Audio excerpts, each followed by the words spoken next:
band is this? Everybody poops sometimes. Give us the smother.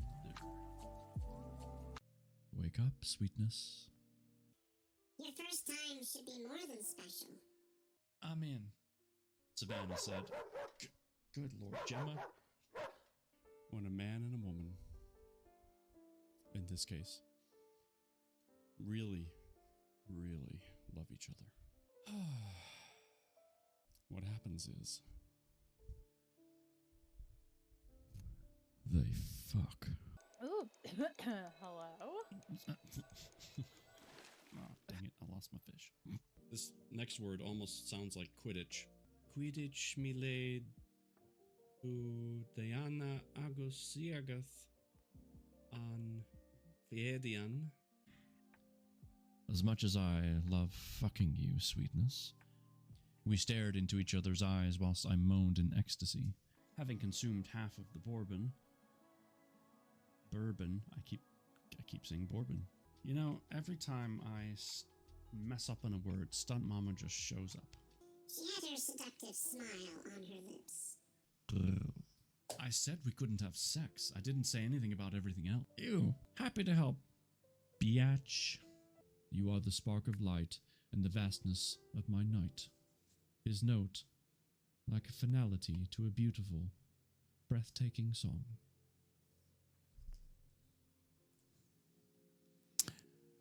And a beautiful, breathtaking song it was. Hello, everybody, and welcome to the new start time. Iron, what do you have no idea about? I am confused. Kay, hey y'all, how's everyone doing tonight? I'm doing pretty good. It's good to see you, Kay. Why you're first? Well, you know. It happened. I mean, why not? Why not you? Why not you be first? You know? You earn it. You earned it. It's yours. Claim it. Hold it like a gold medal at the Olympics. You're so wiped out? I bet you are. We, let's see, today's Sunday. This morning, we went to Kohl's because we needed to get some shoes for the kiddo. And then from there, we went to the Amana Colonies where I get my tea because I was out of tea, and we cannot do this without tea. It's a rule. But while I was there, I also got some of the delicious Amana-made taffy. And I picked up some more of their soap. They sell what's called Man Bar. I should have brought it in to show you because the box that it comes in is so cool. I love it. It's the kind of box that you keep just for decoration. But anyway. Stop Mama's mama. I can't stay, getting ready to eat dinner at the campsite. Wanted to say a quick hello to my favorite reader. Well, thank you. And I hope you're having fun. I can't wait to see pictures of the area and all the fun things you guys are getting up to. I'm sure Stunt Papa is just beside himself, having an empty house. I'm sure he's just in agony right now. I know Saturday morning when he and I did some gaming together, he was just, distraught. Just distraught. It was awful.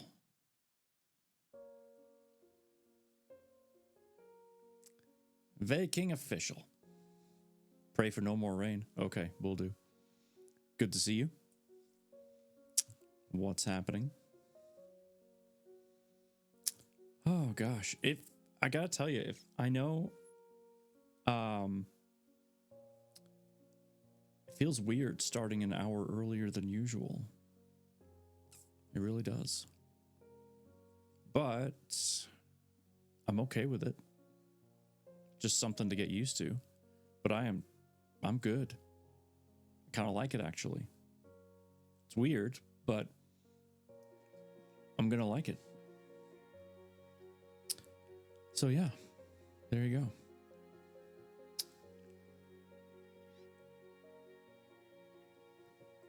Oh, this is so good.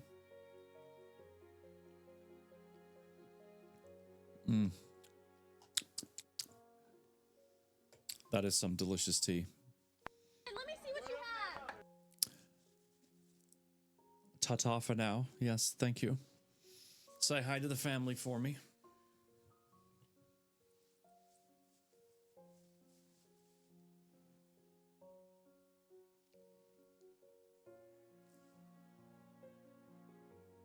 It's waving. It's waving in the wind.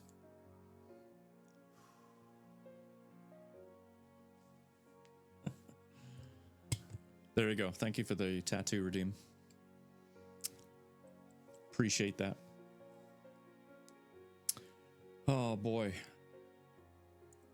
I really need to get me another. A breast cancer ribbon is next. Oh, that's a great idea. I love that idea. That's awesome. Please do. That'd be amazing. Would you put it on your arm or somewhere else? What are you thinking? Oh, and Shooter's getting one as well. What are you gonna get? Let's talk about tattoos for a second. So Kay's gonna get the ribbon. We need to know where. And Shooter, what are you gonna get? Or what would you like to get? And where would you like to put it? I'm filling up my arm first. Makes sense. Official says, I only got one tattoo so far. I got a dark angel on my back with my family's birth dates under his wings. Oh, is it like shoulder to shoulder kind of thing? Because that would be pretty sweet. I imagine at some points really painful too. Kiddos' names with birth dates. That's precious. I would like to, do something else to keep going. I just don't know what. Because the flag is kind of taking up the entire bicep to a point. I just don't know what else I would put that could go with it. You know what I mean? Something that would complement it to a degree.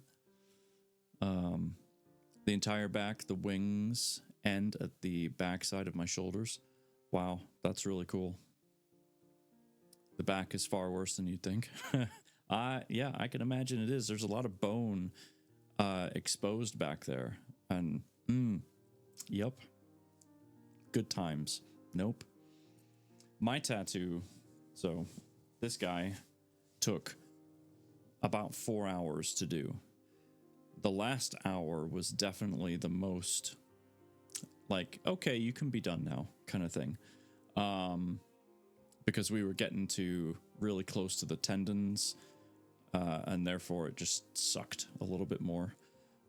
But getting a phoenix on my back, oh, okay, that would be really cool. A phoenix, yeah, and that's fitting for you. That's so fitting. Absolutely. The only thing I think about when it comes to tattoos is I want something that I can see. So like having tattoos on your back, I think it's great for other people to be able to see it and show it off. But I want something, if I'm going to get something on me, I want something that I can actually see whenever I want. That's the rub. That's the downside, right? Because you're in that mindset, you're cutting off one half of your body from being able to get a tattoo.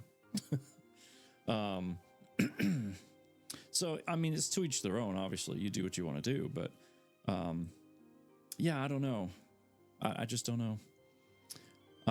The owner of the shop told me he had tattoos almost everywhere but his back. He told me there was a reason for that. Took 20 hours in total. Oh, God, that must have... I bet that cost a pretty penny too. And Rexter's here. Hello, hello, handsome. Are you looking in a mirror, sir? Are you? I bet you are. You sly dog. It's good to see you, Rexter.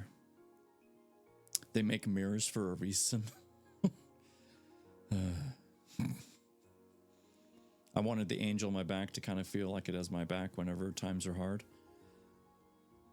I totally get that. And yep, absolutely. I get it.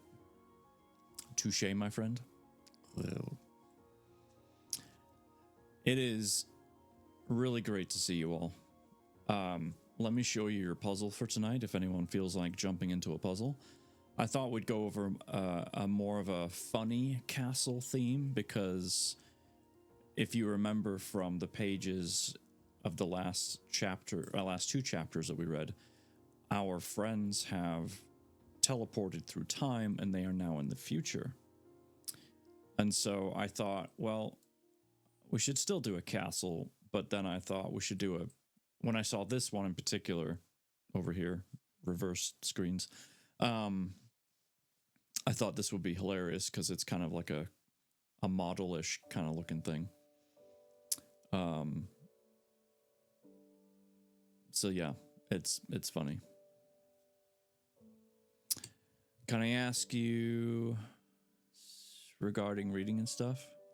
What? Can you ask what?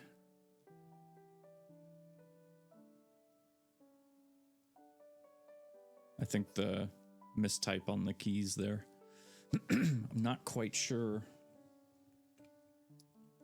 what you were asking. Oh, something regarding the yes, absolutely. Go ahead. By all means. Fire away. And then we'll get into the book. We got some good chuckles out of the last couple of chapters, so who knows what we're going to get as we continue on. Who knows? But I do have the book open and ready.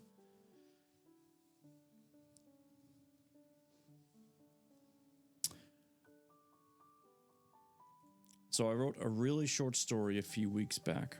1.5 pages. I appreciate any feedback or reading I can get because I really got into writing after that. Sure. Yeah. Love to take a look. My Discord is the same as my streamer name, but I use underscores between the words. So the _book_father. So if you want to send it to me on Discord, I will take a look. Because I don't have my own like Discord community, my own server. But you can send it to me as a DM. That'd be totally fine. In fact, that may have been you right now. Yes, it is. All right, I've accepted your friend request. Go ahead and throw that in there whenever you get ready. Or whenever you can. Beezy's here. What up, Beezy? Beezy?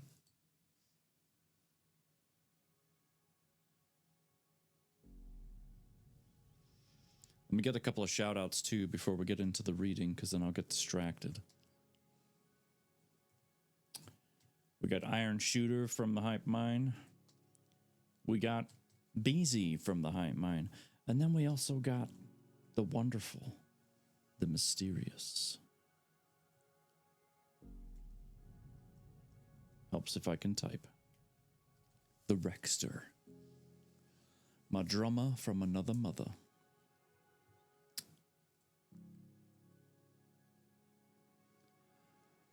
Let's see. Text, Google Doc, or website. Google Doc or website, whichever is easiest. Yep. Google Doc or website. That'll be fine. I'm doing well, BZ. Thank you. I hope you are as well. We're just about to get into our book. This map doesn't really pertain to what we're reading right now because we are not in those lands anymore. but that's okay. We're going to leave it there because I like how it looks. Looks kind of cool. Our story tonight begins on page 205 of this book. I will post the link so that you can check it out. I will not, apparently, because I can't type. There we go. That is the link. And since we're just over the 200 mark, that means we are 40% done with our book. It's about 500 pages. So, yeah, it's kind of crazy. But chapter 20 is where we're at. Chapter 20 is called The Mission Begins. So without further ado, sit back, relax, exclamation point puzzle if you wish to do a puzzle. Otherwise, I will read to you. The link should be for the English version of the text. Perfect. I will gladly check that out later on. Thank you for sending that. Year 2042, planet Earth. Xylock's cabin, somewhere in Colorado. Here we go. Xylock tossed a lantern across the room of his cabin, causing it to shatter and a fire to spread. Corey rushed over and put it out before pointing his finger angrily at the old man. "What are you doing? Fool! You need to grow up." Xylock put a bottle of wine to his lips and downed its contents. He belched loudly before throwing the bottle at the wall, causing it to shatter. When he stood up, he wobbled a bit before pointing back at his friend. "I need to grow up, eh? You first, boy. I'm Xylock Bellius Greystorm, the most powerful wizard in Dun Nahar." "Yes, I know that," Corey said indignantly. "So what is the problem?" Xylock sniffed before tears streamed out of his eyes. Energy built around him in a circle, sending debris flying every which way. The walls cracked and broke, followed by the windows and ceiling. It all joined in Xylock's power storm, which Corey was also standing in. The old wizard looked at his friend. "I'm the most powerful wizard in Dun Nahar, yet I can't save those closest to me.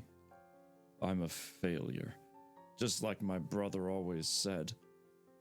Maybe I should have listened to him all those years ago and gone with him. At least that way none of this would be happening." Purple electricity shot off him, and then the rest of the cabin exploded. He rose into the air, leaving Corey on the ground. "I can't live anymore with these regrets. I don't deserve to. You need to carry on for me, my friend." Corey lost his temper. No one had ever seen the man act in such a way. His body glowed silver, and then he grew to 50 feet tall. Grabbing Xylock in one hand, he tossed the old man into a nearby mountain before racing forward and slamming his hand against Xylock, holding him still. "You need to snap out of it, old friend. This self-pity and childish behavior showing is beneath you. You've been moping around and drinking yourself to sleep for a year. I've been going out into town gathering supplies and doing everything I can to help you, because I know you're hurting. So am I. But you're better than this. I don't want to come home again to find you passed out in your own vomit. I'm tired of waking up in the night, hearing energy explode off your body because of God knows what. We have a chance to fix everything. Look at what I found this morning." Corey held up a tiny newspaper in front of the man's face. Xylock looked closely and saw a small section that read, "Construction for Zane Technologies to start next year in Stratton, Virginia. Billionaire's CEO Ezra Zane is looking for candidates to fill various positions. The wizard's demeanor changed immediately as his energy died down. Ezra is here. Let me down, Corey. Are you going to be civilized? Yes, of course. Corey shrunk to normal size and set him down. Zylock hugged him tightly. Thank you for pulling me back to reality. You've been the one person in my life who could pull me back from the brink of darkness. I'm glad I have you. He grabbed the newspaper from Corey and studied it meticulously. He didn't understand why Ezra was here. The only conclusion he could come to was that Zalron was controlling him. However, he would not jump to any conclusions until he had more information. As he scrolled further down the article, he read something even more peculiar. Planet Earth is preparing another launch to the moon. Zylock shook his head a few times. It didn't make sense to him. Looking at Corey, he said, I guess history has changed far more than either of us could have expected. Tyronia is now called Earth and Dunnahar is now the United States? Very confusing if you ask me. I know one thing for certain, though. Corey tilted his head. What's that? I need to figure out a way to get myself into Zane Technologies. If I can figure out what Ezra is up to, and somehow get access to his company's technology, I might be able to repair my time travel device and take us home. First, I think I'll get myself out to Virginia and create a research building of my own. Professor Ian Gray needs to make a name for himself. And perhaps, just maybe, I might get Ezra to come to me. That's a good plan, Zylock. You're forgetting one thing, though. Corey pointed at him. Ezra will know it's you. Zylock slapped his friend on the back and boomed with laughter. Right you are, lad. Let me see if I can fix that. Slamming his hands together, he built his energy up. Purple light swirled around him, and once it stopped, Corey let out a gasp. Zylock looked completely different. His beard was gone, and his face squared and clean. His hair was short, slicked back on top, and black in color. His eyes were dark brown, and he looked much younger. He held out his hands to the side and grinned. Well, how do I look? Corey paced back and forth and studied his friend. You look like a different man, but you still sound like yourself. Zylock put a finger to his throat and loosed silver energy. Then he spoke again. How about now? His voice was still low, but sounded smooth instead of gravelly. Corey nodded in approval. There, that's better. Now you should have no problem with your mission. Do you want me to come with you? Zylock shook his head. Stay here for now, and keep to yourself. I'll come back and check on you in a few weeks. He aimed his hands at the shattered house and restored it, as if it had never been destroyed. Now you promise me you'll be safe? Corey acknowledged him with a warm hug. Zylock waved at his friend and pulled out his map. Once locating Virginia, he phased out of sight.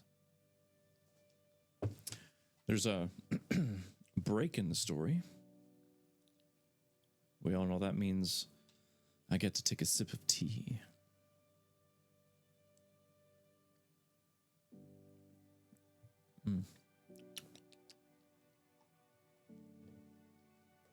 So good. A few weeks later, Zylock returned to his cabin. He walked inside and greeted Corey with a cheerful smile. My friend, I've got us a building to work out of. It's going to be glorious, or as the kids say these days, amazeballs. Whatever that means.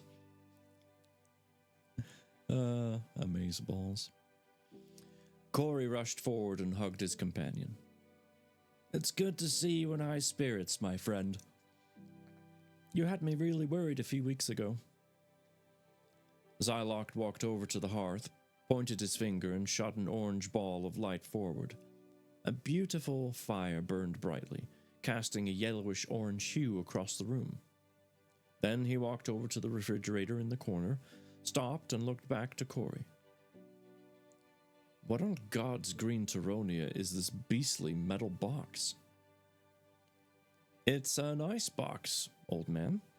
They call it a refrigerator. Have you not seen one of these yet? Corey grinned while taking a seat at the table, taking a bite of bacon. Bacon.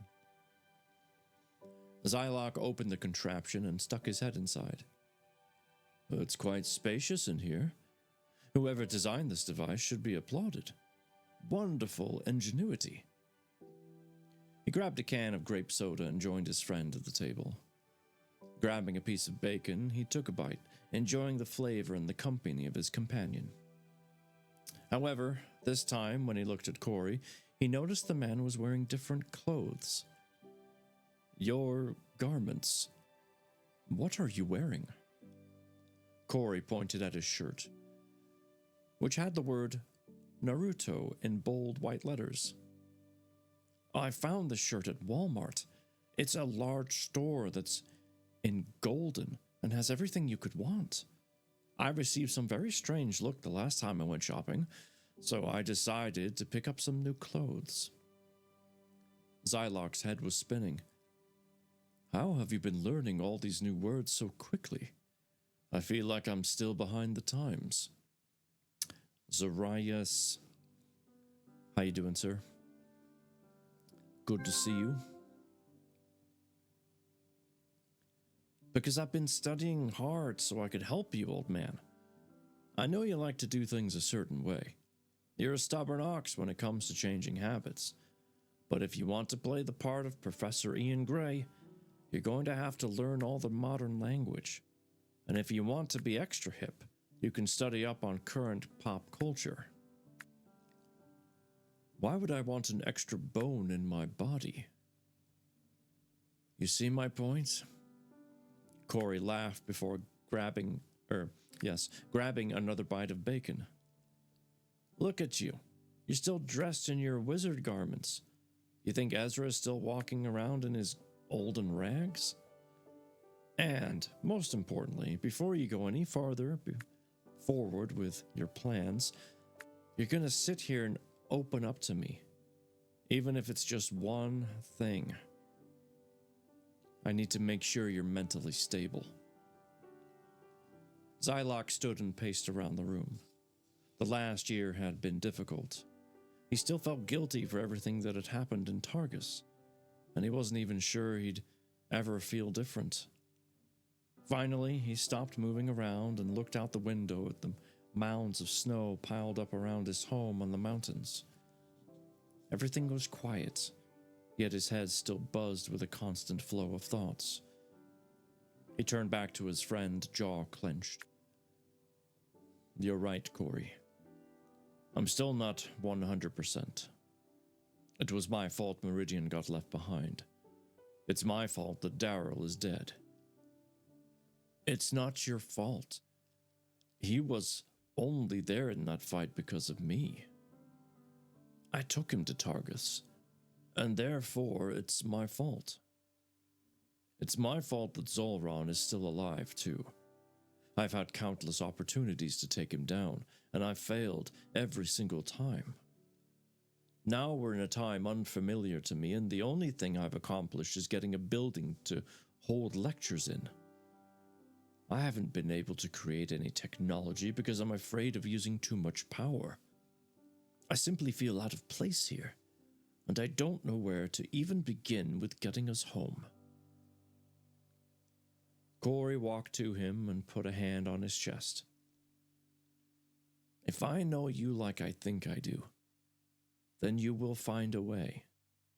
You always do, Zylock.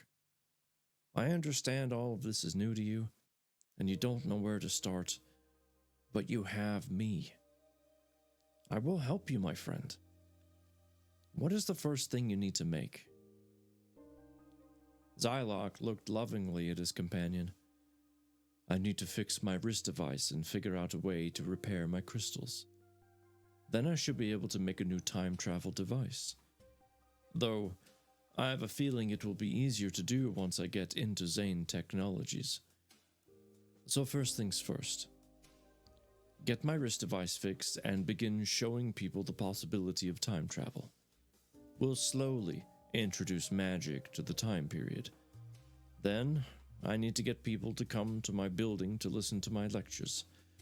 Perhaps from there I'll be one step closer to my goal. Corey clapped excitedly. That's more like the Zylock I know and love. Shall we head to your building and get started? You go. I'll meet you later. There's something very important I need to do first. Zylock pulled out his map and looked for a gold dot. Once he located it, he put his hand on Corey's chest and bumbled with obnoxious laughter. The first time in a year that he truly laughed. Be safe, my friend. Start getting tables lined up in the basement, as well as organizing the large room on the main floor. It's a bit dusty in there. Once Corey nodded, he sent a small amount of silver energy into him, and then the man was gone.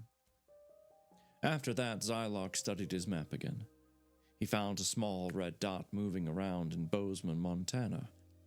With a smile, he touched his finger on the map. Then, he was gone. Who remembers who got left in Bozeman, Montana? There's another break in the story. And this tea is too good to not take another sip.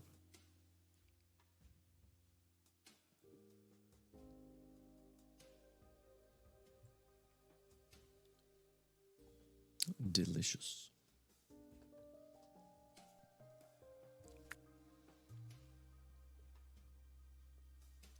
Zylock stared at the young 9-year-old Eliath from a distance. Currently, the little boy was running around with a group of kids. Zylock smiled. At least he seems happy. I wish I could go give him a tight hug and let him know everything was going to be okay. But I can't. Suddenly, he sensed a presence behind himself.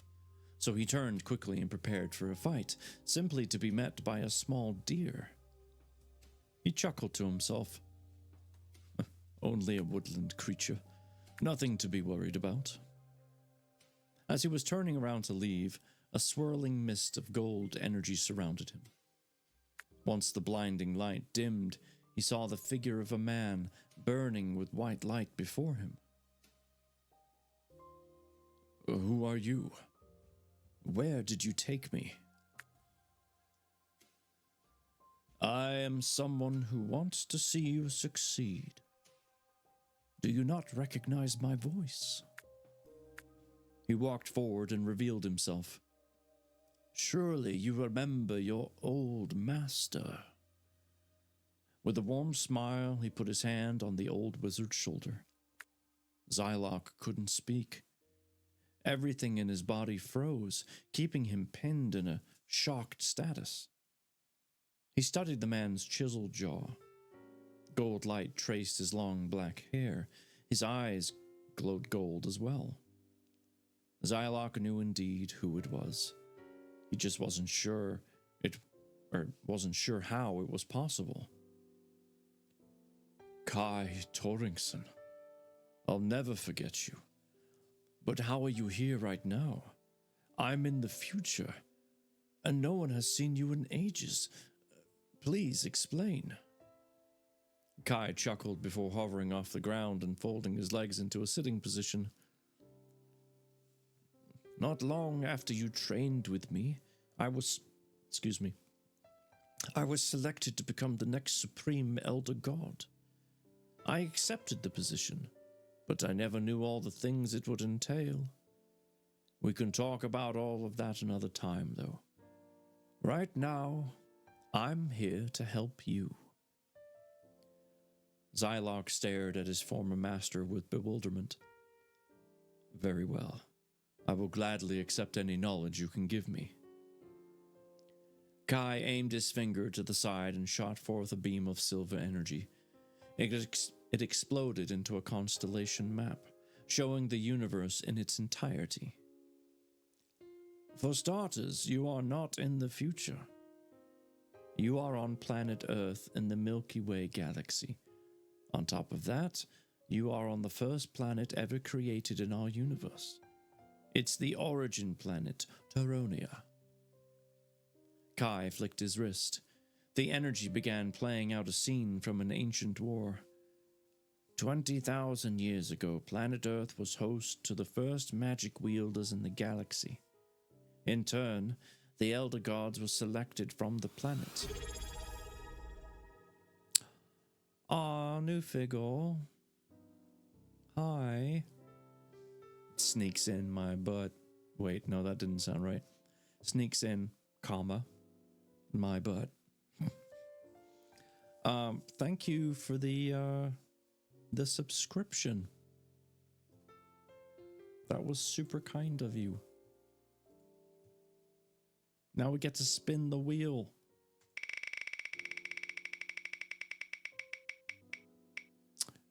Oh, new figure, you get to choose. What's it gonna be? Squats, curls, hammer curls, or push-ups? You get to choose. And Novakins is here. Hi, Nova. Respin? No, just choose one. That's not how this works. There's only 4 choices. It is not that hard. And they're all at 0. So, it's not like, you know, one's top heavy or something. You get to choose. What's it gonna be?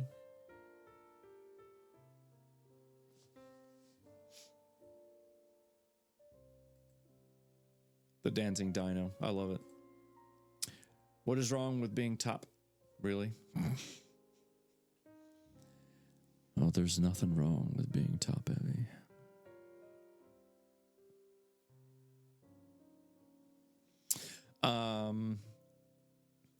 Okay, fine. Nova, she has passed her choice to you. Squats, push-ups, curls, or hammer curls. All I'm going to do is add 5 to whichever gets chosen. So you tell me. What's it going to be?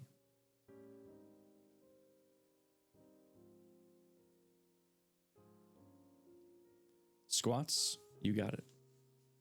We can do squats. Let's make sure I type this in properly. There we go. Squat, squat, squat, squat, squat, squat, squat. Everybody. All right, squats have been added. Thank you. And thank you again for that resub.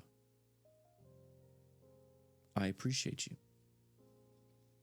Now the question is, did I lose my place?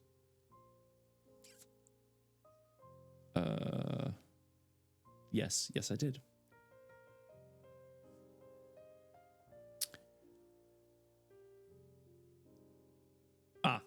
I think I found it. Thank you for the middle school giggles. Well, that's not awkward at all. Can you at least be in your final year of high school at the very least, if you know what I'm saying? Perhaps a freshman in college?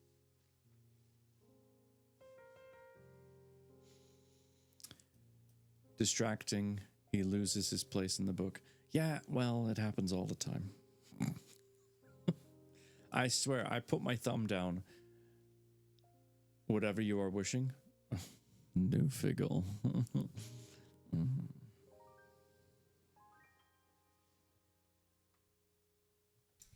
Say that again. I liked it. Right.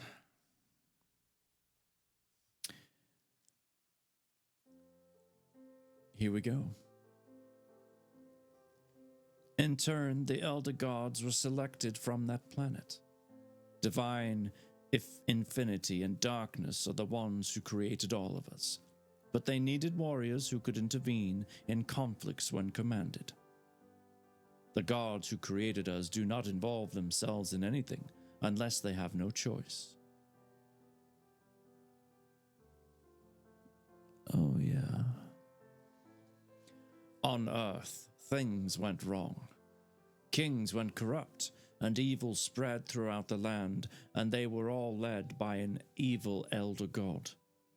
When everything there was said and done, infinity and darkness started over. They wiped everyone's memory of magic and life.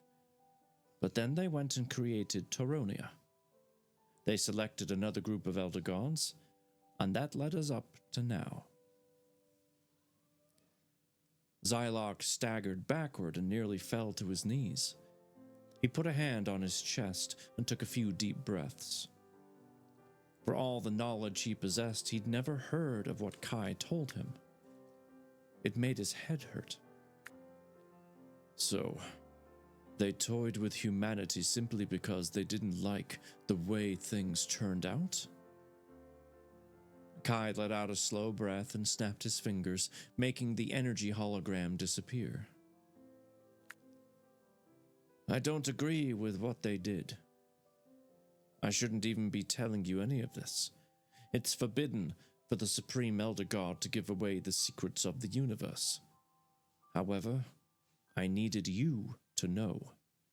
If Malice ever escapes from his prison, you and those children are going to be important.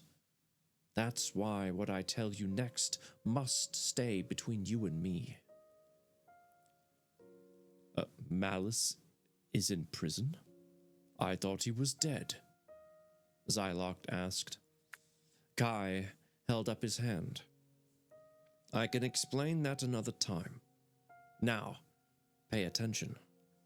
I'm going to give you coordinates for a hidden place on Earth where the artifacts and knowledge that are beyond human comprehension. It's called Area 51. Infinity and darkness aren't even aware that the place still exists. I happened across it a long time ago when visiting each of the planets in our universe. Down there, you will find things that you and only you will understand. Xylock tilted his head and thought, does he know about the forbidden spell I did all those years back? He nodded and kept his remarks to himself. I understand, Kai. Good, Kai said. Taking a small black orb out of his robe and floating it over the old man. Be secretive when going there. Don't allow anyone to see you. If the governments of the world find out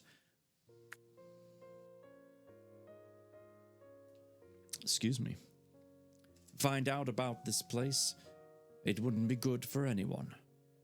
And I would probably get disintegrated to have kept the information to myself.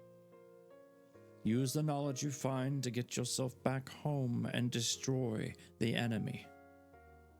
I wish I could help you more, but I can't. I'll be praying for your success. Never forget who you are. You are Xylock Belius Greystorm, and I would pity the one who gets in your way. But what about Malice? Xylock pleaded. Kai chuckled. You will understand all of that soon.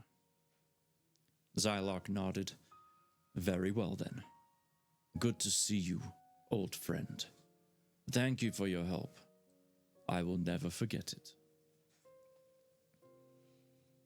As the gold energy became brighter, Kai shouted out, Remember, do not share this information with anyone, not even Alioth or Sindral.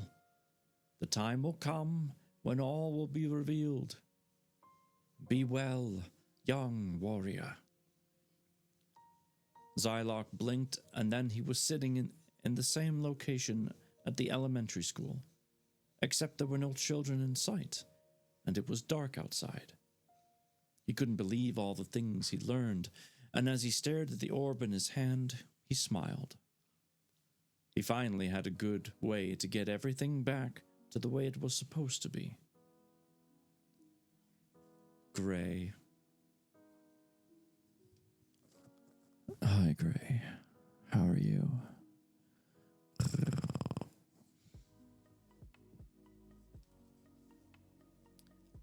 But a part of him felt disappointed as he stared at his broken wrist device.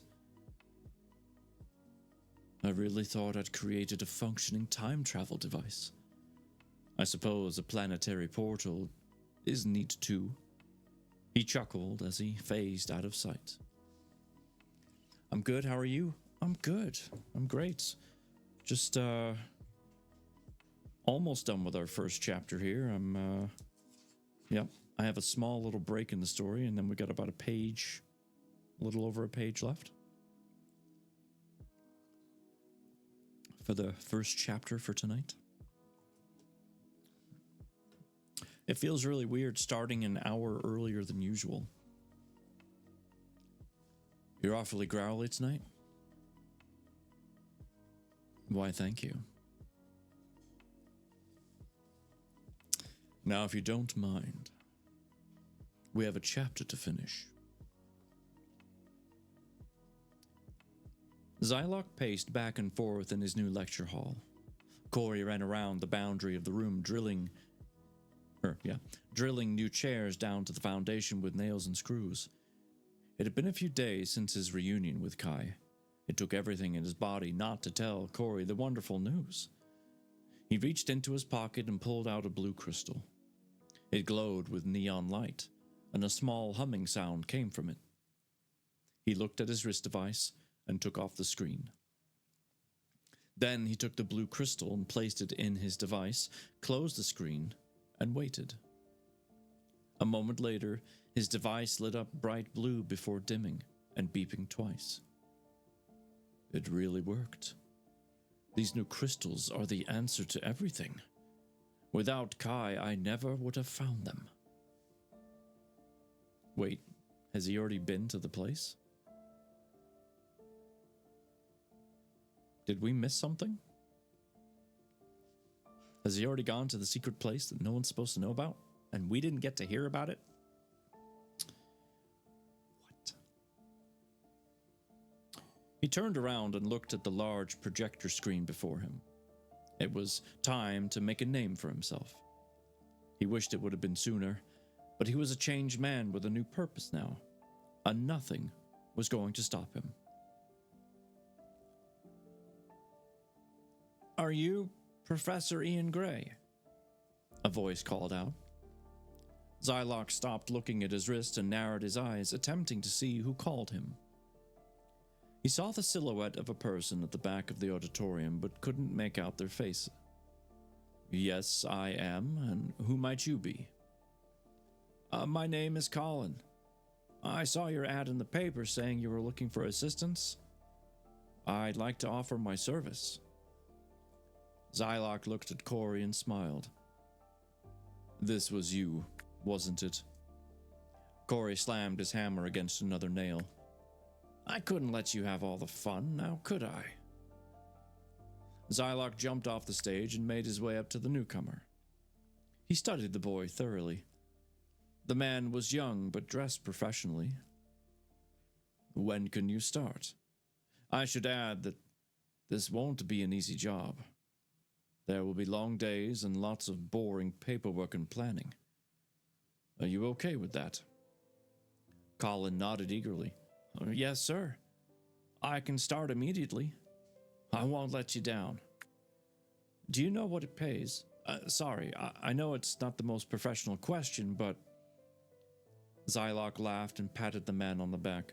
Nonsense, it's a fine question. He looked at the boy with a devious grin. How does $1,000 sound? A week? No, lad. A day. I don't need you rummaging around for scraps of food and struggling to survive. $1,000 every day of the year. He held out his hand to the man. What do you say we get started? This day is young, and we have a company to start. Colin shook his hand firmly, and Zylok smiled. He couldn't wait to begin his journey. Things were starting to look up. And that's the end of chapter 20. Alien FGK. Hey, father. Well, hello to you too. $1,000 a day. Sign me up. Already liked your voice, but hearing this, I can now say your voice is also good for reading. Well, thank you. Wait, where do we know each other from? Why do I feel like I know your name? I feel like I can't. Chicken. Oh, Alien. Sorry, Alien. Right. Hi. My bad. Took me a second there. Let me jot you down as well.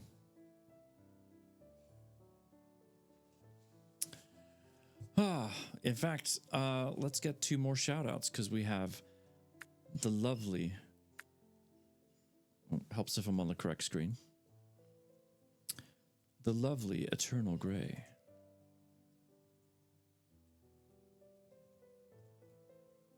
And of course, our friend Alien.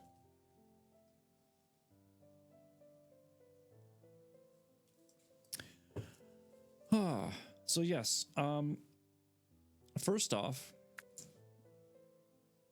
apparently Zylok, aka Professor, went to this secret place that no human is supposed to lay eyes on, and now we don't know what happened there, or at least not yet. I don't know if there's a plot twist coming and we get to find out more, but somehow he went there and we have no idea. So that's kind of a bummer. Of the story parts that we could have learned about, that would have been an interesting one. But it's fine. He got crystals, and they're going to help, obviously. But then the guy goes and hires someone that just randomly walked in. You got a resume? You got any work experience? Do you live around here? Like, if I could walk into a place and be like, hey, yeah, I heard you were looking for help. And then they just hired me and said, here's $1,000 a day. Psh. Done. Like, are we talking cash? Or, like, does Uncle Sam have to get involved?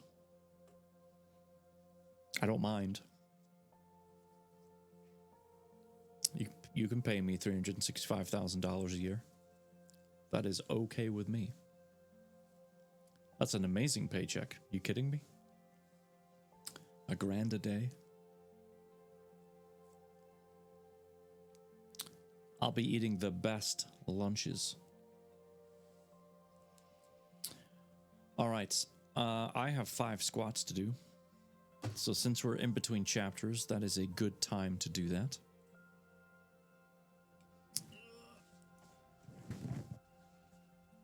Might be getting fatter, yeah. Or not, because let's face it, food is already expensive, but the food that is really good for you is the most expensive. So I could see being able to buy the good stuff. I mean, don't get me wrong, I'm still gonna have some of the not good stuff, but I would also get more of the really good stuff. All right. I owe 5 squats.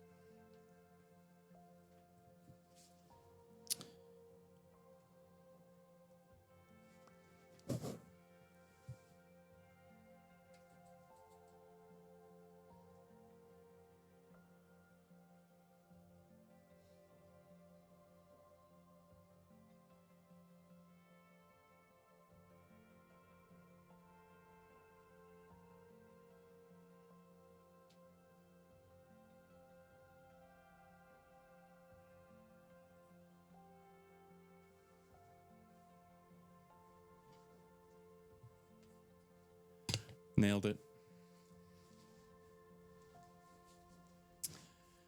Absolutely nailed it. Thank you, New Figgle.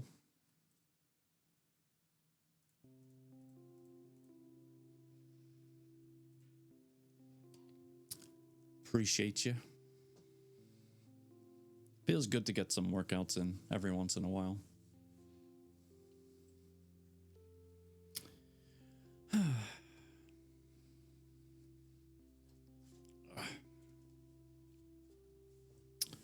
For those that need a reminder, or for those that are seeing it for the first time, click that link. That link is for the author of our book, Kingdom Society, The Black Hood. It's a great story so far. And it's only book one. So keep that in mind. Chapter 21 takes us to page 216. It is called Construction and Hunting. The year is 2042, still planet Earth, thank God. Construction site, Stratton, Virginia. So there you go. Chapter 21. Ezra stared at the blank dirt lot. Everything in front of him was going to change soon. In a few months, he would have his company moving in the right direction. He turned to Admiral Dan and shook his hand. Looks like things are headed in the right direction, sir. I'm looking forward to seeing everything grow. Dan nodded in agreement. I like where your head's at, son. You show the ambition of a true CEO. Someday soon, the world will look back on what we did and ask why we never did it sooner. Zane Technologies. All I see is possibility. But we both have work to do. I need to make sure the construction crew gets everything they need. And you need to hunt for workers. You've got my number, so you let me know if you need anything. Ezra nodded and made his way toward his 2040 Dodge Charger. Vroom vroom. As he got in, he let out a deep breath. He'd now been in the future for almost 2 years, and he felt as though he'd accomplished some great things in that time. He started his vehicle and listened to the engine. I love the sound of a good car. I wouldn't have even thought that that was something I'd say a few years ago. But look at me now. He pulled down the visor mirror and looked at his emerald eyes. They looked sad, but he didn't feel that way. Missing his father was something that would never change. But being in this new time period felt like a break from normal life with no evil beings, no magic, just a simple, mundane life. A few minutes into driving, his eyes drifted across a large billboard that said, Magic is real. Exit now for Professor's Gray House of Science in Stratton, Virginia. Ezra decreased his speed and turned off at the next exit. He knew he needed to check out this professor and see if he was worth offering a job to. Once on the next street, his eyes fell upon a colossal building with neon lights of many colors streaking up and down the walls. The parking lot was jammed full of cars and people walking inside. Ezra pulled his vehicle into a spot, locked the doors before rushing up to the entrance. It reminded him slightly of a castle, except without the parapet and gates. Once inside, he walked through the bright white lights and then heard a loud booming voice come from above. And I totally forgot, we have an ad that's about to start, so I'm actually going to run it now just to get it out of the way, and then we'll be continuing with our story. Obviously, if you're subbed, You won't notice a difference. You'll just see me sitting here, yapping. But for the rest of you, enjoy a cleaning product or a game, promotion, or maybe a drink commercial.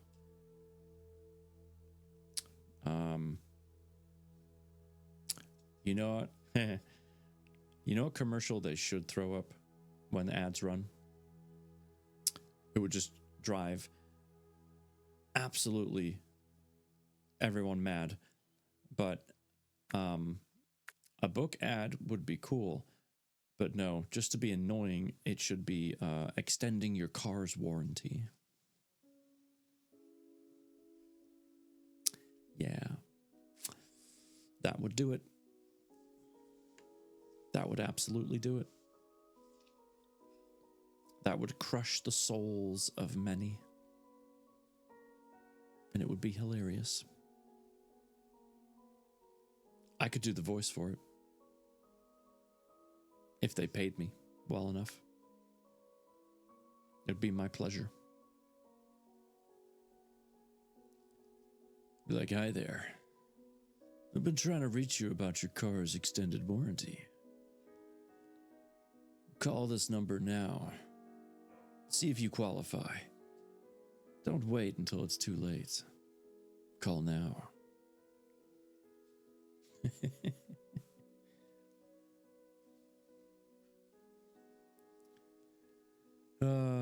Good times. The ad is almost over. Some of you probably didn't even get ads. Because Twitch is dumb. I swear, did I lose my place again? Son of a biscuit. Oh no, I didn't. Okay. You didn't get an ad, see? That's exactly what I'm saying. Twitch tells me that ads are about to run. So I run them. And then nothing plays. That was like 4 ads. It's okay, you got ads? Is that what happened? Did you get ads? But Alien did not? That's so confusing.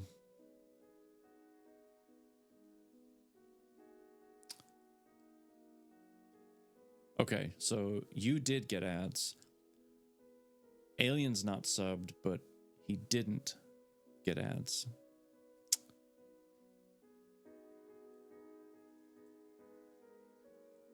No, okay, don't worry about it. It's not a problem. I just don't sweat that at all. I'm just trying to understand how Twitch works, because every time I tell it to run ads so that we can have an hour of being ad free, sometimes the ads don't show up and sometimes they do. But Alien, I'm pretty sure you're in a different country, and I'm wondering if that has something to do with it.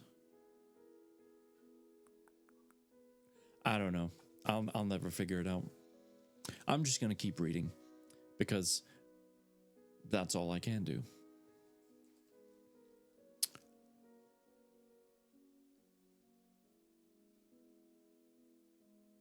Welcome to the House of Science. To hear Professor Gray speak, go straight. For the movie theater, turn right. For the gift shop, turn left. Or simply look around at your own leisure. Thank you for stopping by. We hope you enjoy your stay. Walking straight, Ezra looked around in awe of everything. Why is there a movie theater? Okay, the gift shop is a stretch, but I can see it. This is America. Any chance you get to sell something.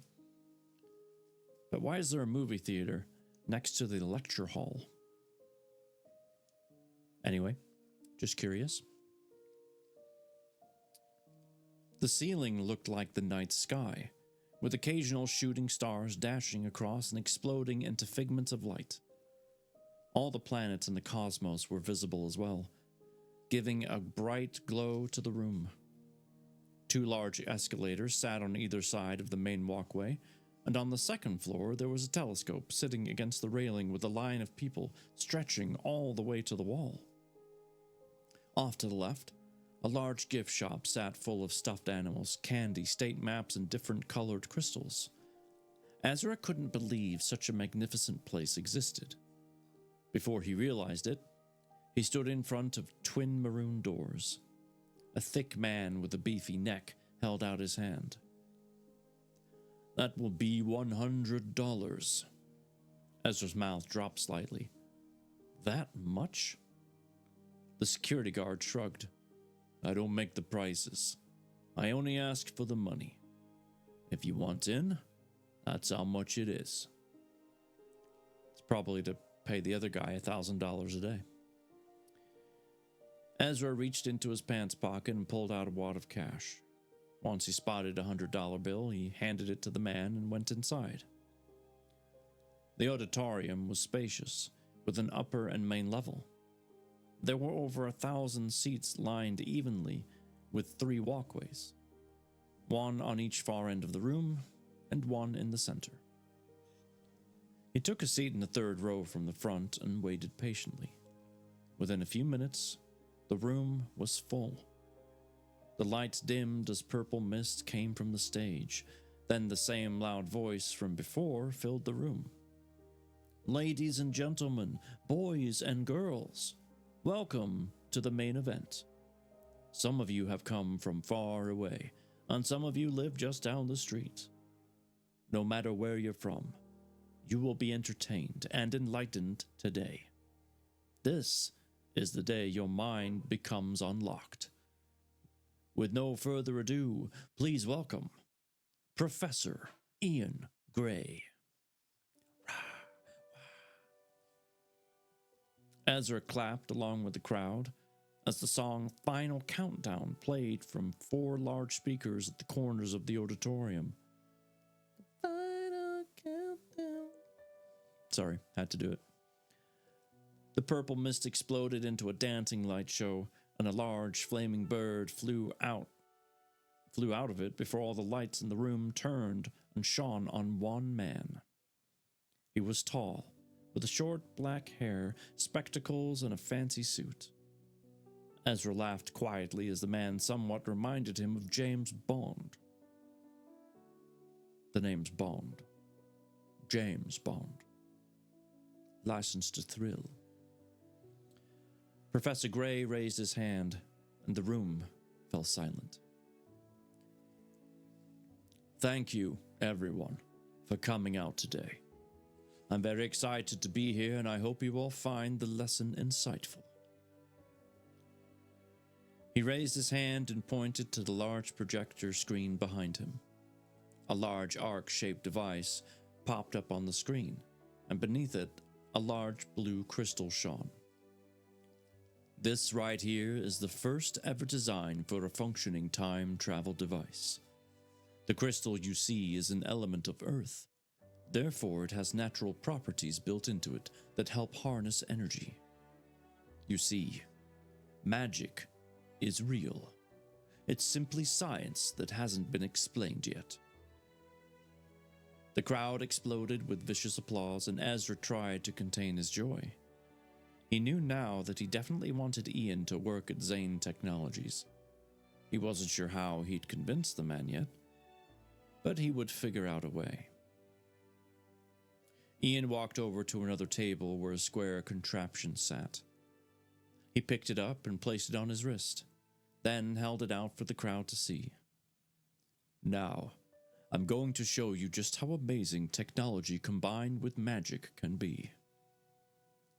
Ezra watched eagerly from the crowd as the professor pressed his finger to the device and disappeared.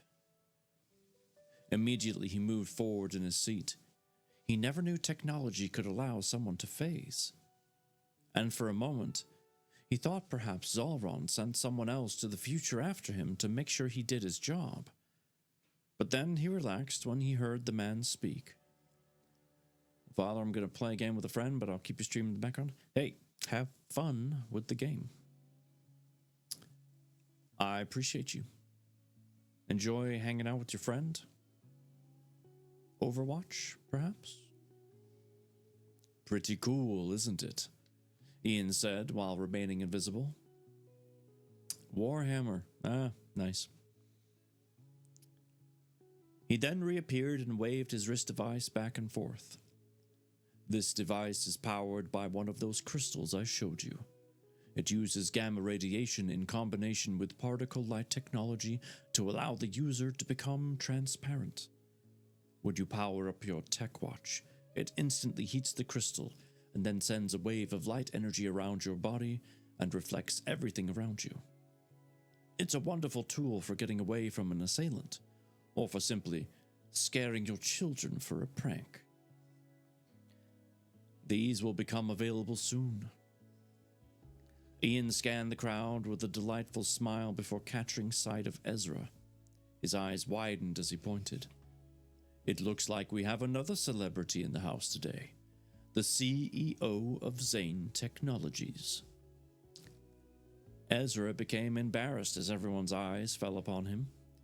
He wished he could make himself invisible, but he couldn't use magic in front of the crowd.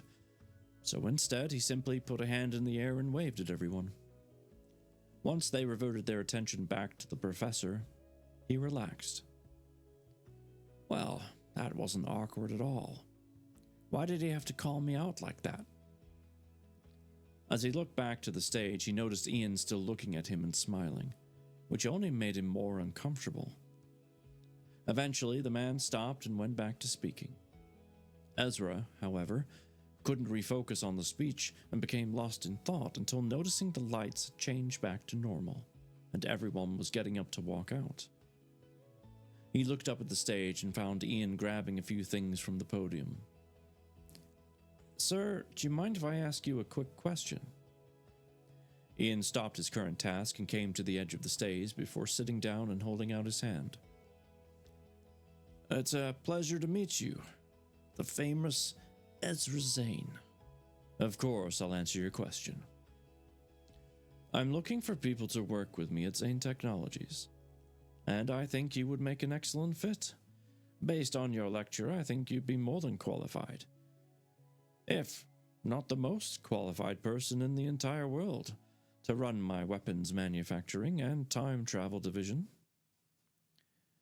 Ezra bit his tongue before continuing. What do you say? You'll be well paid, and you'll have your own staff. Ian put his hand up and began to stroke his chin. Well, I don't see why not. I would be honored to join you. I'll have to split my time between here and Zane Technologies, if that's okay. Yes, of course. When can you start? Whenever you want me to. I look forward to working together. I'll stop by here in a few weeks to give you an extra, and, an exact start date. Have a good day, sir. Ezra shook the man's hand once more before walking out of the auditorium. And then there's a break in the story. Why is everybody offering people jobs without actually, talking about the details? What is he going to pay him? What kind of staff is he going to get? What is expected of him? What kind of weapons is he going to make? Does he have to give up his own technology of the wrist device? I'm just saying, it seems a bit sketchy.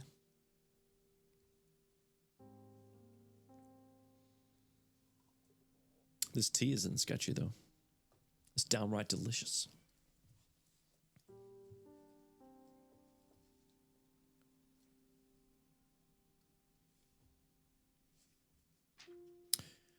It was approaching the beginning of the new year, and Ezra had a lot to be grateful for.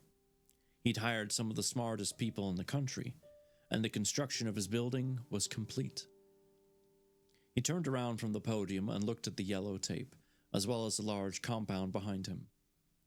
Zane Technologies was in bold black letters across the top of the building. He turned to the front once more and looked out at the crowd of reporters, employees, and lastly, Ian Gray. He smiled wildly before tapping the mic and bringing his lips close. Hello, everyone, and welcome to the opening of Zane Technologies. I'm so pleased all of you could be here for the start of this journey. I'm pleased to announce that starting in June of 2044, we will begin manufacturing the first ever magic bullet pills and beginning test trials with the military. Zane Technologies is proud to help our military protect our country at all costs. Ezra scanned the crowd again and found a group of upper-level military personnel standing in the far back row. They were all whispering to each other and seemed to be in good spirits. He refocused on his speech and raised a large pair of ribbon cutters. Today, I cut this tape as a sign of the good fortunes to come, and as a testimony to all good things my company will do moving forward. If any of you are interested in working here, please see me and one of my assistants at the reception afterwards. Thank you all once again. Ezra stepped back from the podium and placed the large scissors over the yellow tape. Then, with one swift motion, he cut it, and the crowd applauded. Bright flashes came from all the photographers scattered about, and the place erupted with conversation as everyone made their way toward the lobby for the reception. Ian came up next to him and put a hand on his shoulder. That was a wonderful speech, lad. I'm looking forward to the future. Ezra halted as Ian continued on inside.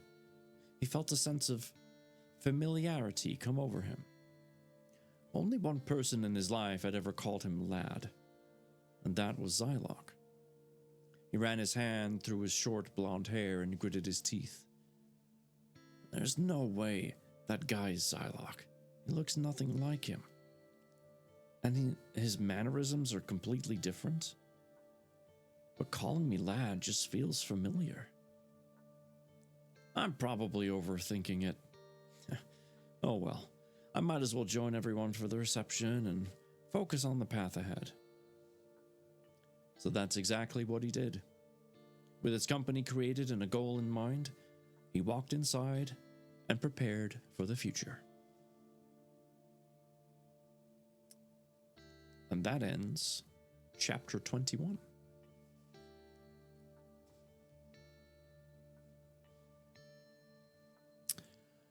Oh boy. Almost slipped up calling him lad. All the previous chapters, Zylok called everyone lad. Yes, lad. Even the king. Of course, the king is dead now, but when he wasn't, lad.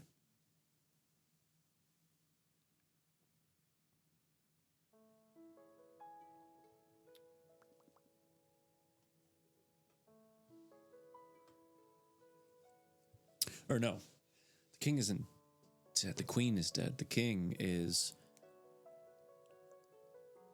being used so that Zalron has a body to inhabit. That's what I was messing up there. All right, I think we have time for one more chapter, just to make sure it's not terribly long. No, it's not too bad. Chapter 22, which starts on page 223. Zalron's Domain. So it looks like we're going... Is it back or forward? Backwards. No. Forward? It's planet Terrania. 10,004 is the year. And we're going back to Targus. So, let's see how things are going back in the other world.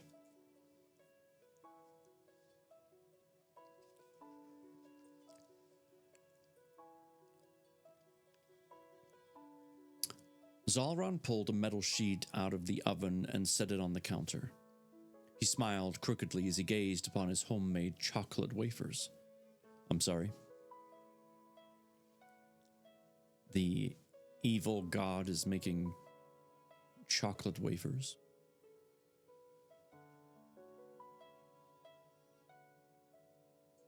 Okay. He grabbed a cutting knife and started slicing the treats. As he held one up to his mouth, he paused before taking a bite.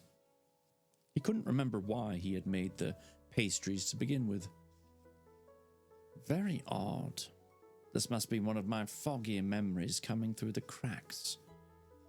He chomped down on his food and enjoyed it before grabbing the rest and putting them in a wooden basket. It had been 2 years since he sent Ezra to the future, and he was trying to keep himself occupied to avoid going insane. His master from the Dark Council made it clear that he had to stay in Targus. Beef. Hey, buddy. Zalron clenched his fist as he thought about the Dark Council and Malice. He hated them all. Be right back. Have to get ice cream for the wife. Psh, get me some. But the most frustrating thing about it is he couldn't remember why anymore. His earlier memories of life were shattered pieces of a puzzle, with the majority missing.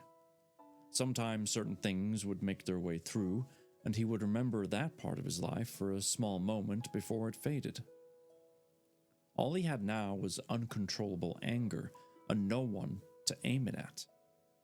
Making his way through the courtyard, he looked around at the many followers on patrol on the kingdom, or of the kingdom. He walked up to one of them, grabbed a chocolate wafer from the basket, and handed it to them. They took the food and devoured it. How did it taste? Zalron asked excitedly. Like horse dung, they replied with a blank expression. Zalron raised his hand angrily and grabbed the person's throat. What did you say? Are you saying my baking skills are mediocre? The follower replied with a dull voice. You told us to always answer truthfully. I simply can't lie to you. Zalron released his grip and gritted his teeth. He never imagined having followers could have so many negative side effects. Out of nowhere, a voice came from behind him that made him go stiff. I see you're attempting to bake again. Zalron slowly turned around. A large, bulky man with wavy blonde hair, with a short beard, with crimson eyes stood before him. Lord Valron. He bowed his head respectfully. I wasn't expecting you to show up. Does the council have another task for me? Or did you just decide to come harass me again? Arion shook his head, and the faintest sliver of a grin formed on his face. Not this time. I came to see my daughter. Where is she? She's in the dungeons. Arion nodded and motioned his hand toward the castle. Lead the way. Oh, and by the way, you need to feed these people something besides chocolate wafers. They need to remain healthy if they are to survive long enough to see Malice return. Arion snatched one of the dark-colored cookies from the basket and took a bite. He chewed it for a couple of seconds before spitting the contents out. It's as expected. Your baking skills haven't improved. I'll go hunting later to find an animal. Zalron jerked the basket toward himself and began walking. I don't know why you care about them. We are gods and shouldn't concern ourselves with lower life forms. The corner of Arion's jaw clenched slightly, and he turned to look directly at Zalron. You think we are gods? We are nothing more than a bag of meat and bones. We simply have a higher calling. You cannot blame the people of this land for not understanding what their true purpose are. We may have a lot of power, but what good is power without a sharp mind to wield it and a strong destiny to guide you? Malice gave us an opportunity to be a part of his promised land, and it is our job to carry out our mission without fail. He stopped just before the main entrance to the castle and put his hand up to block their path. I already had to break you out of Zylok's prison. It's a Malico. Hi, Mal. You know, I should have known that was you. I did have an inkling that it was, but I didn't want to assume. But I think it's safe to say going forward that I will assume. How are you, Mal? It's great to see you.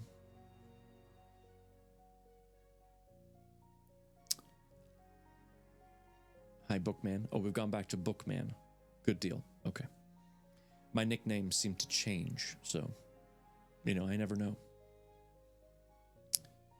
I already had to break you out of Xylok's prison. Another thing you screwed up. He gritted his teeth. Doing okay? How are you? I'm doing pretty well. Thank you. Doing pretty well. Remember this, Zalron. If I have to come back again to fix one of your screw-ups, I won't hesitate to bury you 10 feet under the ground. Do we understand each other? Zalron put his hand on Arion's shoulder and cracked an evil smile. I think you forget, boy, that I am much older than you and possess far more power. You may be in charge of me when it comes to my missions for the Council, but when it comes to a fight between you and me, you wouldn't stand a chance. He removed his hand and motioned to the castle. But let us not think about such dreaded things. You wanted to see your daughter, so allow me to take you to her. Zalron swiped his hand sideways, and the doors to the castle flung open. He led his master down the dark, empty halls, passing along the walls of portraits. He noticed Arion smash his hand against one of the pictures. When he looked over, all he saw were a few chunks of red and black glass. Must be someone he had a problem with in the past. At the end of the hall, Zalron turned and headed down the spiral staircase into the dungeons. He hummed a melody to himself as he moved and smiled. Something about showing his master that he'd accomplished his task without any assistance from the Dark Council was glorious to him. He walked to the end of the hall and stopped at the last cell in the corner. Meridian sat against the wall. Her hair hung in tangled mats. Grease and filth covered her, and she held her head in her hands. Zalron pointed at her and smirked at Arion. There she is. You can see for yourself that I did as you told me. Arion grabbed the set of keys from the black hood and opened the cell. He stalked forward and kneeled before his daughter. Are you well, Mary? Meridian moved her head up a few inches and stared with confusion. Father? You're alive? All these years, and this is the first time you show your face? How could you do this to me? Her voice came out in raspy chokes and she coughed up a bit of grime. Arion grabbed her chin and turned her face from side to side. Yes, I have come to see how you were. I know you don't understand any of what's going on, but I assure you someday you will. I'm sorry that I had to have you locked up, but I know what you're capable of, and I can't have you causing problems. Meridian let a few tears stroll down her dirty cheeks. She sniffled a couple of times and pushed his hand away. You should be ashamed of yourself. You aren't the man who raised me. You're a monster. Arion stood and shook his head slowly. Someday you'll live in the promised land that I helped bring. When Lord Malice... Never mind. You wouldn't listen to me anyway. He turned to Zalron, who was eyeing Meridian like a piece of tasty meat. Arion grabbed him by the shoulder and pulled him close. You will allow her to roam free in the castle. She needs to be bathed and fed. have a couple of female followers take her to her chambers. Zalron stammered and held up an open hand. She's a prisoner. Why would we allow her? Because I commanded it. Place a barrier shield around the perimeter of the structure and ensure she doesn't escape. There's no need for her to be in a cell anymore. He walked out of the cell and towards the stairwell. Before exiting, he held up a finger, but kept his gaze turned away from Zalron. If you so much as put a finger on her, I will execute you myself. Do we have an understanding? Zalron slammed his fist against the iron bars of the cell. And you think a barrier is going to keep her from escaping? I placed an anti-magic spell down here, but that's as far as it goes. Very well. Arion dropped his hand and walked away. His last words came as a faint whisper. Place a death curse on her. I'm sure you can manage at least that. I'll be back later after the hunt. Zalron scoffed at his orders. Unbelievable. I can't wait for the day I get to destroy him and every other one of those degenerate council members. He walked toward Meridian, but then came up with an idea. Merrick, can you hear me? What do you want, monster? Merrick responded. How would you like to have a moment with your wife? I'll give you control for 2 minutes. Zalron chuckled. He was sure his plan would succeed. No, I don't trust you. Zalron cackled loudly. I guess I'll just go give her a kiss and savor the taste of her lips then. The hell you will. Switch over and let me see my wife, Merrick said. Zalron placed a glowing purple finger on his chest and snickered. That's what I thought. Have fun while it lasts. He released energy into himself and switched consciousness with the king. Merrick stumbled forward and landed before his wife. My love, can you hear me? Meridian looked up, but her eyes showed nothing but pain. Stop playing games with me, Zalron. Take me to my chambers. You heard my twisted monster of a father. Merrick cleared his throat and tried to sound more like himself. Mary, it's me. Meridian leaned forward and peered into his eyes, the same ocean blue eyes she knew and loved. Why is he letting you talk to me? What kind of nefarious plan is he up to now? I wish I knew. I don't know how much longer my soul is going to stay intact either. Every time he uses dark magic or absorbs one of his followers, I feel myself disappearing. If this is the last moment I get to have with you, I don't want to waste it talking about the Black Hood. Meridian fell forward into his arms, placing a hand on his cheek. I swear I'm going to figure out a way to save you from him. You may not remember, but Zylok left with the children 2 years ago. No one has seen or heard from them since. So I'm assuming the old man figured out a way to keep them safe. Just hold on to hope, Merrick, and you and I will get through this. Merrick smiled and kissed his wife. I love you, Mary. Never forget that. No matter what Zalron does to you, remember the bond we share. He leaned forward and kissed her again. Zalron laughed loudly as he looked back over Merrick's body and released Meridian's lips. Your lips were as delicious as I thought they'd be. Meridian slapped him across the face. You'll pay for that. Zalron clicked his teeth.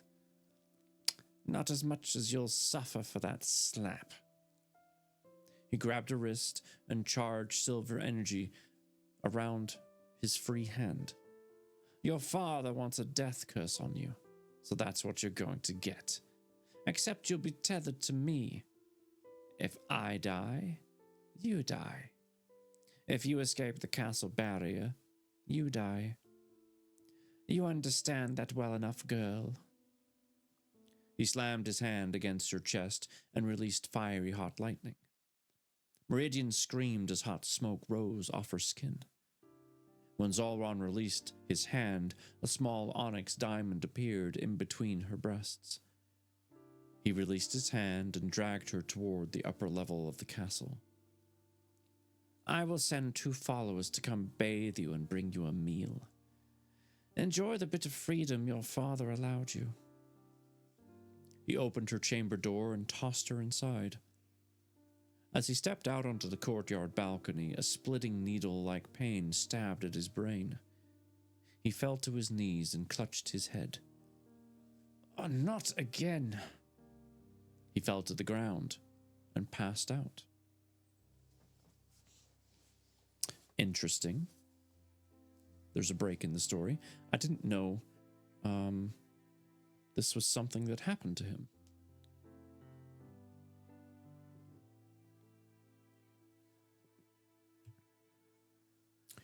Just in case Mal decides to come back to the streaming world, go click on that link. Give her a follow.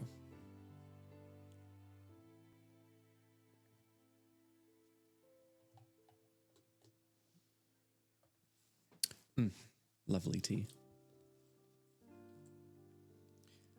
Zalron opened his eyes and saw his wife, Beth, before him. Her long, fire-red hair swayed in the wind, and she held her hands up in front of her face. Stay away from me, Joseph. You aren't yourself anymore. I don't want you to come see me ever again. Zalron strolled toward her and grabbed her hand. It's still me, my love. I'm still Joseph. I had to leave you in order to keep you safe. You saw what Korath did to your father, Callan. I loved that man like a father, and Korath took him from us. I wasn't going to let that happen to you. He smiled at her and attempted to kiss her, but she pulled back. Beth, please. Please leave. She pulled away and headed toward the market. Zalron followed her and held out his hand. What about our children? Can I at least see our baby? Beth turned around misty-eyed. I lost her during childbirth. I'm sorry, Joseph. Now please leave. Rage built in his chest, and simmering hot purple energy started snaking around his arms. Our child died? No. No, that can't be possible. I was supposed to come back to you after getting power so I could protect you and our baby. Now you're telling me it was all for nothing? Zalron's eyes ignited purple, and he aimed his hand at her. I should have let Korath kill us both that day. At least I wouldn't have to suffer the death of my family twice. His wife dropped to her knees and sobbed. I'm sorry, Joseph. Please have mercy on me. I still care about you. Zalron's heartbeat elevated out of control and then stopped for a split second before all his power centered into a glowing ball on his chest, then shot forward. The ground rumbled from the strength of the attack. Once it completed its course, all that remained was a 200-foot diameter crater. He walked forward and looked down.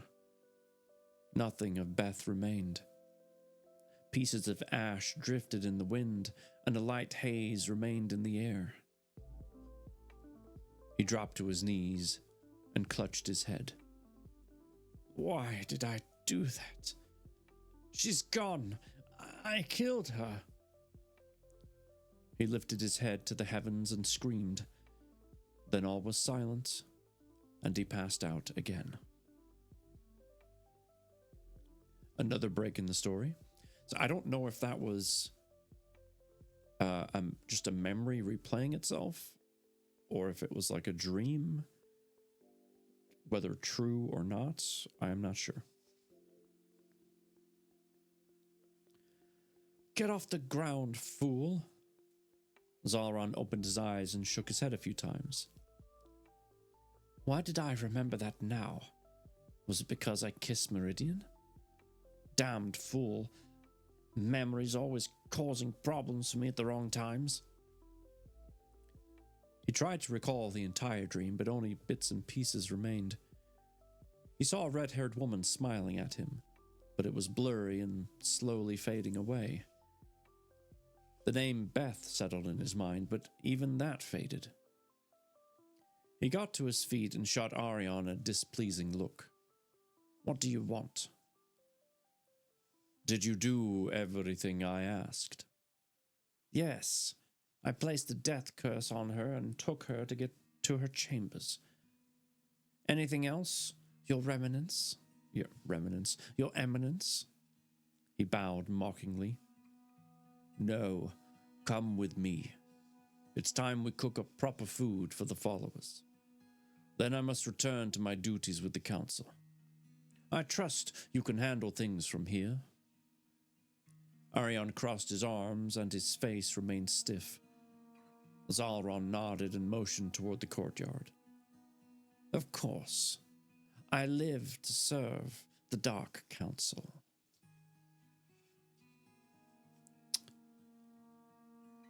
And that's the end of chapter 22. I gotta say, I'm a bit confuzzled by that last part. Or almost the last part. That memory of his.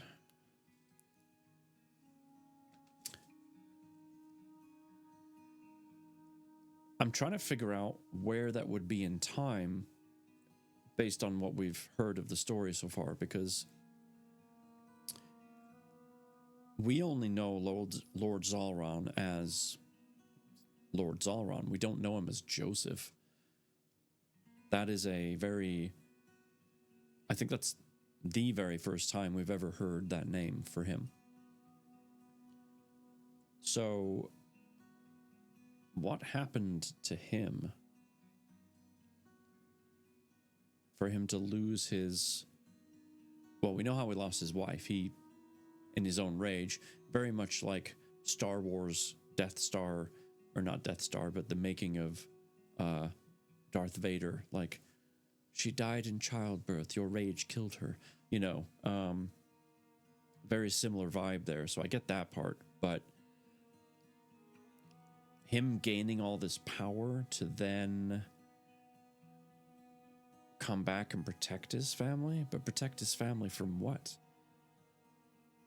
Because everyone's trying to protect their families from him. So what is he running from? Or was he running from? Is he still running? I don't know. And if everyone's having a hard time defeating Zalron, who is the council? And what the heck can they do? 'Tis a bit confusing at the moment, with all these new things coming to light. Zycraft, what's up, man? How the heck are you?